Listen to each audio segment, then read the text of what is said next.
Basal thumb arthritis affects the small joint at the base of the thumb where it meets the wrist. As the smooth cartilage wears away, this joint becomes painful, especially with pinching and gripping. Everyday tasks like opening jars, turning keys and twisting lids can become sore and weak. The base of the thumb may ache after use and over time can look a little more squared off. It is a common form of arthritis, particularly later in life.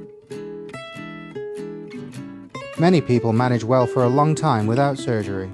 A supportive splint rests the joint and can take the strain out of painful activities. Anti-inflammatory medication and a cortisone injection into the joint can give good relief.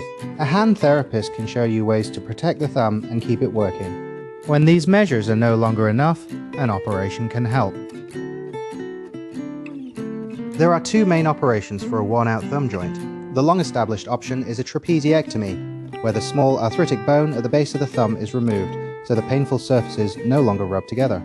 A newer option is a joint replacement known as a touch arthroplasty, where the worn joint is replaced with a small ball and socket implant, much like a miniature hip replacement, that lets the thumb move and pinch again. Both are done through a small incision at the base of the thumb and aim to relieve the pain while keeping the thumb working. You go home the same day with the thumb supported. A hand therapist guides your recovery, which is an important part of a good result.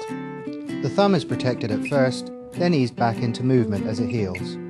One reason a joint replacement may be chosen is that movement and strength often return sooner than after a trapeziectomy. Most people are back to light, daily tasks over the first few weeks, with pinch and grip building up over the following months. As it settles, the goal is a comfortable thumb that lets you get back to what you enjoy.